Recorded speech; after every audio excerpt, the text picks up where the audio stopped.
you are here with Wendy T and Hope Skibitsky. Good to see everybody again.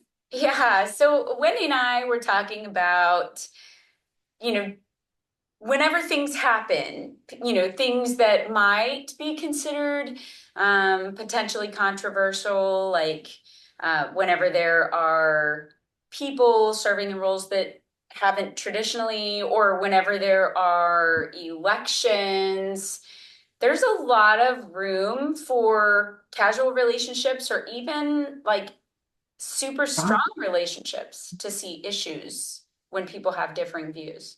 I agree. And so, since we are largely on social media today, as compared to, decades ago when we were young pups, Yeah. I see these polarizing behaviors and comments online that look very extreme as far as, I don't want to be your friend anymore kind of thing, stay on your side of the playground. And it's so we were kind of like walking through. Have we experienced some polarizing views on leading, like being minorities? And, how do we maintain relationships, or how do we walk through that, or how do we lead through that, to help people see what staying connected might look like when people have a different view of what it looks like to have, you know, a different opinion of how something should look or work out.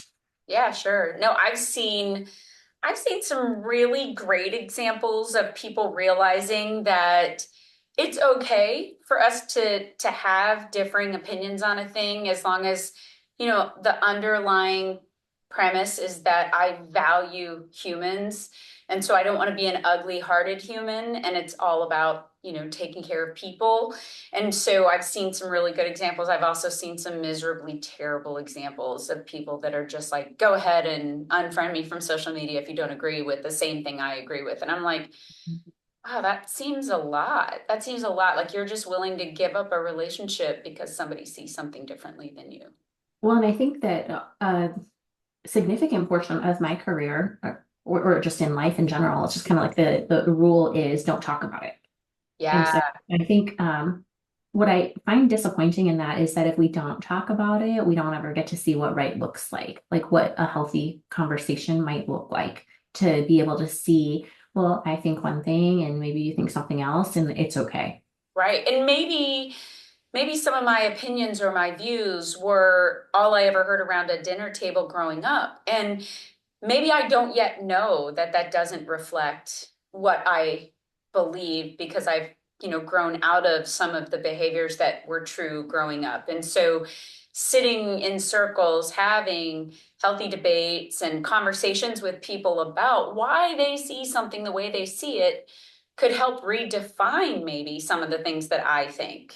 That's right, because just because you grew up not liking peas, you might like peas one day. I will never like peas one day. But it isn't because I never tried them. I have tried peas on multiple occasions.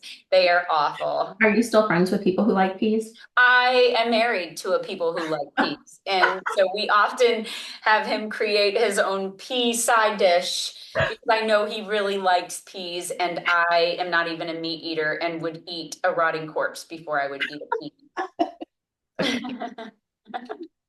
I'm not sure what made me think of that, but we grow up around dinner tables and thinking one thing and maybe later think something else. So, Yeah. But I think it's healthy. And that is like the quintessential definition of a growth mindset is I'm not going in necessarily to have my mind changed, but I'm open to at least hearing why I might think to change my own mind. And I have the power over that. So it doesn't mean that sitting with you and listening to what you have to say, I've become so indoctrinated that I absolutely changed the way I think, believe, act, behave. I might just glean a bit of information as to why you are who you are, why you see things the way you see them.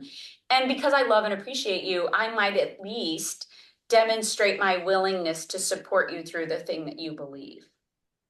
so I know, because I've known you for some time, I know that you are a rock star leader, but you were one of the groundbreakers in the military, a first of a lot of times in your career. And so did you experience times where people didn't think that you should be in the job that you were in? Oh, sure. And I mean, I think some of the comments that I received were out of ignorance more than malice. It was like, oh, women do that, or women can do that, or, who's going to take care of your children if you're there? And I'm like, or, like, are you going to be able to keep up with the men? Different like things that I'm like, uh, you know, I'm not 100% sure I could carry a 210-pound man off the battlefield, but luckily that's not the role I'm in, right? But at the same time, would I give it my damnedest if it called for it? Yeah. I've seen you moving boulders in your backyard before. I You put bet my your money bottom on you. dollar. I would do everything I could do to make sure that, you know, given an opportunity to fill a role, I was going to fill that role to the very best of my ability. And I guarantee you, I did a really, really splendid job in the roles that I did and would have muscled right alongside any person of an opposite gender than me. So did you have some people that helped with that or shaped perspective to help that along, or were you kind of just on your own? Well, so it's tough. Like looking back, I'd like to say that I had champions that maybe put me in the way of opportunity. Sometimes I feel like it was an opportunity to fail and I didn't necessarily fulfill their, expectation. It didn't fall apart like they thought it would. Right, right. And some of it I think was, well, we, don't really have anybody else to do the thing. Here, go do the thing. And then I did the thing well. And so I think it pleased everybody that it turned out that way. So I feel like you, for example, were always one of my biggest supporters when I would call like crying or upset or I'm not sure what to do or this is so hard. And you were like, it is hard and I'm here. And so those things were helpful. So even if I necessarily didn't have champions to like pull the rope to get me out of the hole, proverbially speaking, I did have somebody shining a light down in it, right? And so I felt like I always had some semblance of support. You, Justin, my family. This is something Ash and I were recently kind of talking about the nuances between our career paths. And yet again, like another big difference between the two of us. Like early in my career, not that I was void of having some people who treated me poorly because there was an idea that, I'm incapable just by nature of being, Asian, obviously. Mm, mm, I I did have some people early in my career who really gave me a lot of chances. And so I had a senior chief on my ship who had placed me in some roles to set me up for success. And so I was an engineer and I never had any administrative duties, even though some of the duties I could have held would be akin to like being an exec. And a lot of people did some of those kind of roles. I never did. And I think he was just very intentional about making sure I wasn't pigeonholed into anything that might be remotely feminine go make the because coffee. yeah, and I think he was just very deliberate about this path because he really wanted people to see me as an engineer first. And so I don't know that I appreciated all of those opportunities when I had them. It's just something I noticed when I look back. But the more recent champion that I had was Josh, who gave me a chance to go stand up an opportunity overseas in a country that wasn't very progressive for women. And he had gotten a call to, it's not a good idea just weeks before I was supposed to leave. And he took a professional risk and said, well, we're sending our best team and she's part of that team. So the fortunately he didn't share that tidbit with me because I would have been like a real basket case then. And it worked out, but it might not have worked out. And You had to take the risk on you. that's right. And so even, it was a great experience for everyone. I came back from that and then he shares with me the whole, process. And I just feel like when I get a chance to share to, on panels and things, I like to share about the fact that people in a majority have to be a champion for people in a minority. Yeah, that's Because how a lot of like change happens, right? It isn't the small voice trying to scream louder, it's the big voice screaming alongside it. Yeah. so that's where I feel fortunate that I had some people who kind of pulled that thread along for me and set me up for success. And then what did that conversation look like when he had the feedback? It's not a good idea. How did he walk through that? And how did he maintain relationships with people who disagreed with his decisions? And so it made me think with the current events today, obviously, it, it's so easy on social media to become very polarized and very vocal. And to be honest, we only see the vocal minority. So we Yeah. don't even see what like real thinking might be for everyone. We just see a very vocal minority. And people are very held to some strong beliefs. So Yeah, and there's a lot that, you know, because someone feels safe, for lack of better terms, behind an IP address with the, you know, fake photo to kind of just spew their beliefs, it mhm, oftentimes will shut down people who might have been a healthy advocate for their belief system and might even have supported it, but now they feel like it's so extreme, I don't even mhm, want to talk about it, right? I don't want to get in right. the middle of it. So there's a book Sway by Ori Rothman. I'm pretty sure it's Ori Rothman, and he talks about when people feel like they can speak up when they don't have the same idea as everybody else. And so he's using this example of the Supreme Court justices. And so the test case was they bring in all these people into a room, and like if you're the test case, you're supposed to look at these visual cues of these different lines, and one line should match the rest of the pictures. And it's pretty obvious what the line is. But then you've got this group of people who all say which line it is. What you don't know is that they're actors. So they all pick a different line. They pick the same line, but the wrong one. And so you're thinking like, it seems to me that it's pretty obvious that it's this one, but four people just answered the same answer, the wrong answer. And in almost every case, the test case answers the wrong answer because they don't want to be the outlier. That's right. The second that one person in that test case gives another answer, even if it's another wrong answer, the test case speaks up with the correct answer, even if it's just one. Yes. It's not funny, haha, but it's really interesting funny that, so many people feel like they just have to fall in with like the loudest voice because otherwise I'm going to be seen as different or I'm going to be seen as wrong or I'm going to be ousted from my own community if I don't fall in line. And I think that it's sad and it's dangerous too. Like one of the things that I always prided myself on in a leadership position, and one of the things that I often still tell new, like up and coming leaders, is protect the dissenting opinion. Like group think is dangerous. And when everybody feels like we all have to think the same thing, like the same thing, be the same thing. This is like the other day when we did our episode and you said, that you were a Red Sox fan, I was a Yankee fan. And I'm like, I don't care what kind of baseball you like baseball because my team needs other teams to play or there is no game. There's no competition. There's no fan game day. And so I want you to like the thing you like. And that doesn't mean I can't love you through liking that thing. And it doesn't mean we're going to not see things differently. But there's a healthy way for us to converse on that. That's right. And so that's where I thought it was important for us to kind of talk about, you know, what does that conversation look like when I feel very strongly about my belief and you feel very strongly about your belief. Yes. Yeah. So how do we sustain the relationship?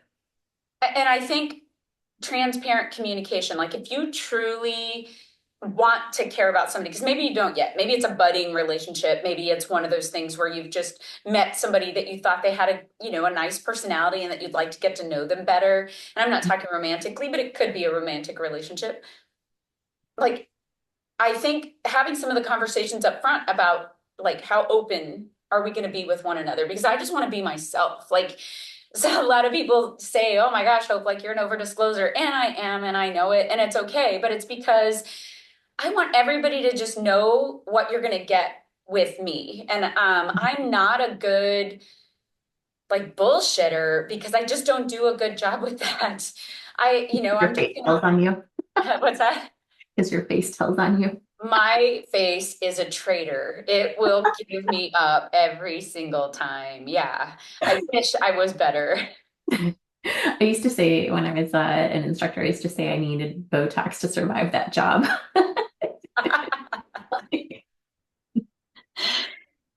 Yeah, and so, I mean, I have been in spaces where someone who is popular or is got a lot of followers on a thing says something.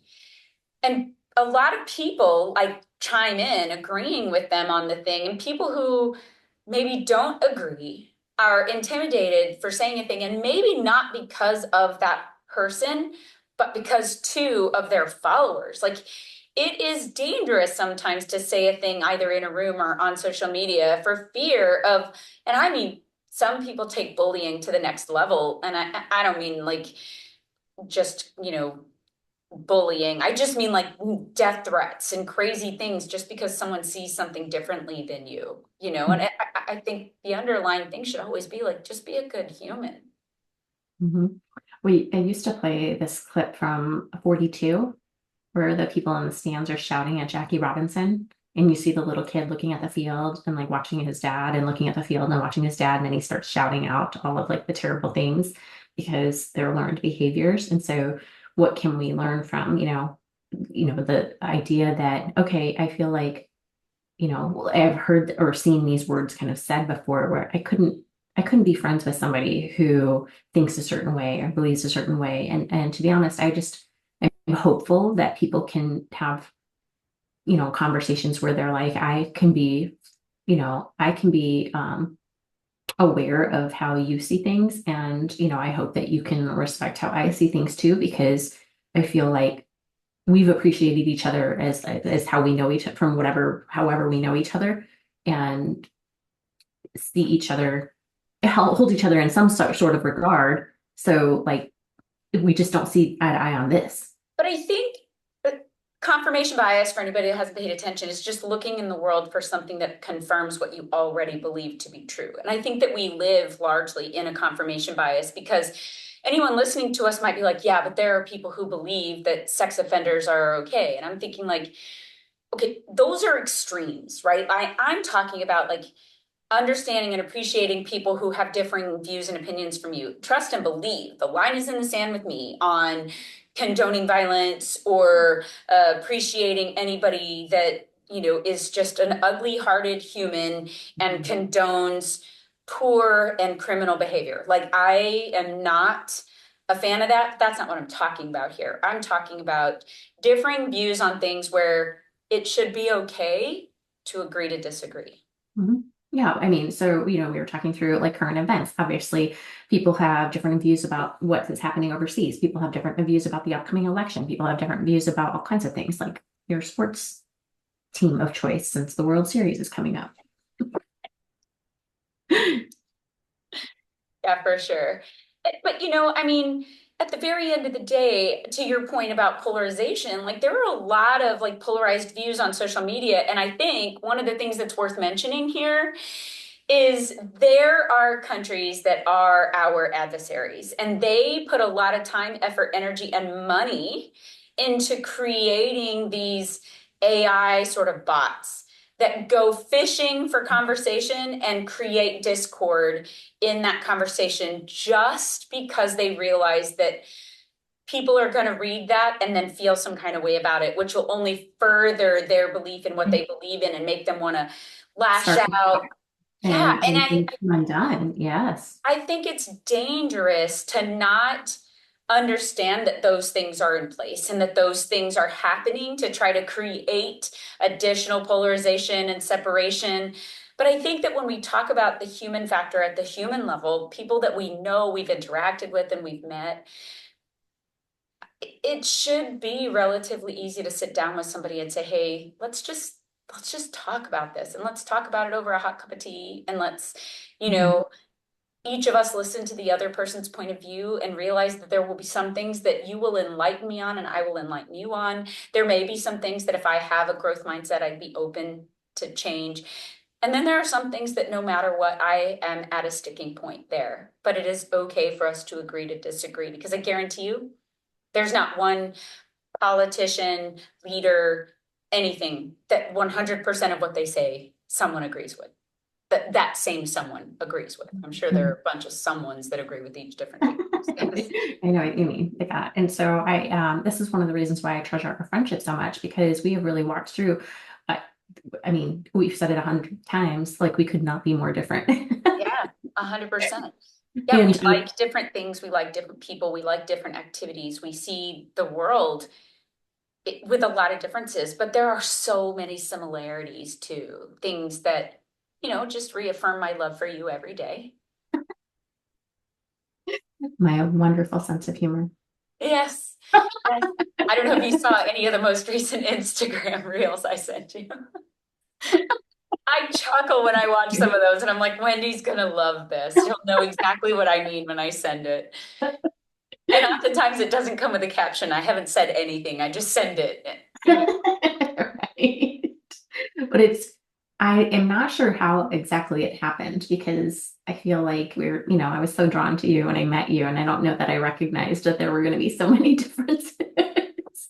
I know. I But know. echo chambers are a real thing. And so, to have people be surrounding me that all have the same thoughts as me doesn't help me shape perspective at all. And so, I feel like I have learned so much from thinking through what I believe to be true because of the differences from everyone else. And so, it's helped me kind of sharpen how I see my faith, for example, and how sensitive I want to be to, what, how I think through talking with other people. So it makes me a better person for sure, and I'm certainly a better friend. So, I treasure the fact that we talk about everything. And this is why I hate the idea of somebody saying these are off limits topics because So at the risk of sounding super desperate, I have been trying hard to find my friendship circle in my local area since I retired, right? Like, where do I fit? Who do I hang out with? Where do I belong? Because Wendy won't move in with me as hard as I have tried. And so, those critters there are bigger than Lulu. well, you're right, but I've got a big stick. And you're And afraid of nothing. I'm afraid of everything. I'm really not afraid, and I've got your back. So move in with me, and then I won't have to keep looking.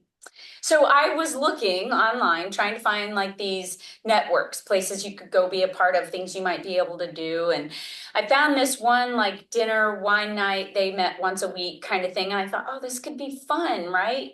And literally the post said, if you see these things as okay, if you believe this way, don't come because we don't want you here because we are going to have conversations that are about the way that we believe. And I was like, wow, like to your point about echo chambers, like we really only want to surround ourselves with people that are going to reaffirm the thing that we believe, further our beliefs and behaviors, rather than, enhance our circle by introducing different opinions, different thoughts, I don't know, Mm, different mindsets. mm. It was rather appalling, actually. So that's where the idea came, like how do we talk about it? How do we talk through and does our listener circle, do they experience the same thing? And so, I feel like the questions that we get asked largely have to do sometimes with, leadership kind of questions and relationship kind of questions. And so during a difficult season like this for people who are like, I'm shutting down all these things because it's just gotten so out of hand. How do we help people bridge those gaps? And so I think, once you recognize things are starting to deteriorate, is it too late or is there a chance to salvage it then? So I feel like, and I hate to keep sounding like a broken record, but if we have a transparent conversation about vulnerability with whomever and just say, hey, look, I have valued you for X amount of time. I adore our relationship and would love to maintain it. I have just recognized that on social media, you are pretty outspoken about your beliefs, which is 100% okay. I support you in being able to speak your mind.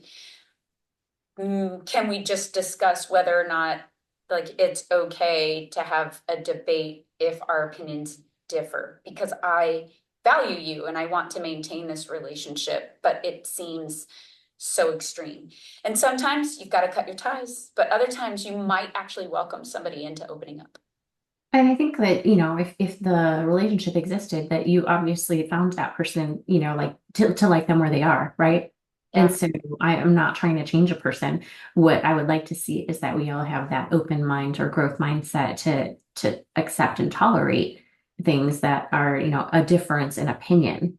But back to your point, like we're certainly not condoning poor behaviors.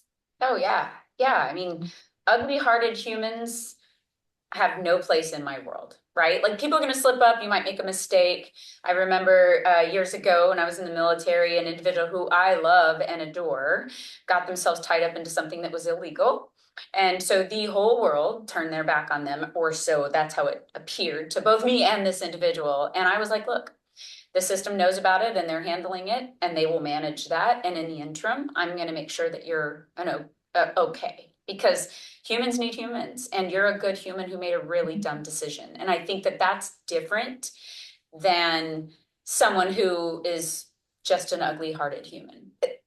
How do you differentiate? I think you just have to spend enough time around somebody to know them. Whether or not it would be received well and that kind of thing. Yeah, Yeah. I agree. I think Uh, a it's a wild, sorry, difficult time right now. huh? It's just a difficult time because social media has made it very accessible for people to make things ugly and for things to kind of spiral quickly without a chance to have a good conversation. Yeah, and I think it's dangerous to only want people in your group who look like you, think like you, act like you, talk like you, believe like you. I think it is so healthy to introduce, differing thoughts and opinions just because it allows us to keep growing. Mhm. I read a book, golly, years back, but still loved it. It was called Why Righteous Minds, Why Good People Are Divided by Politics and Religion by Jonathan Haidt. And, he made a really, really solid amount of points in there. But predominantly the conversation about, to your point, most people just like try to not talk about it because when we talk about it, we're going to get heated. Or when we talk about it, we're just going to decide, I'm never even going to say hi to you again when I pass you at the grocery. And Mhm. it's just one of those things that I think, it demonstrates both some level of professionalism, but also maturity to be able to appreciate someone else where they are. Mhm. Yeah, I see the people who are leading the way, and I watched you have to, break those barriers in your career and see some of the very disparaging remarks that were made and hear about them. And I think when we say nothing, it really makes those things okay. And so I think, poor behavior should be addressed, Yeah. and then help people understand like that, this this is not okay because we're very capable. And if you feel like somebody's not capable, let's focus on what they're not capable of. Like what is the root of that? And what's the activity, not because of their gender or because of anything else. You make a great point. I will tell you 10 out of 10 times I watch the thread in a post. Someone will post a thing and someone else will come back about it. And next thing you know, inevitably it gets to someone surfed whomever else's profile that differed from the opinion that started the conversation. And they will start picking at their appearance, at their gender, at their it's like immediately name calling and misbehaving. It's like we have gone from what could have been a healthy debate about differing opinions to now we're just going to cast stones based on your appearance or gender, Mhm. or whatever. I mean, it is just a downhill slide. That's right. And so I just thought it was important that we kind of walk through that and kind of talk about let's, be good humans to each other Yeah. and help each other, help raise the bar. Yeah, and obviously, we always hope that people will maintain an open mind and be willing to communicate with one another. And so here's us trying to further that cause. Yep, yep. Okay. So, Well, we could talk about this all day, and always I would, but it is time for us to wrap it up because I'm sure people have things they want to get back to. But y'all, if ever you want to hear more about something or something entirely different, you can always reach out to us at orangegumpodcast@gmail.com. You can watch all of what we do on YouTube. You could always go out and listen wherever you listen, but you can check out our episodes at orangegumpodcast.com. And as always, we'll see you next time. Catch you on the next round. Take care, y'all.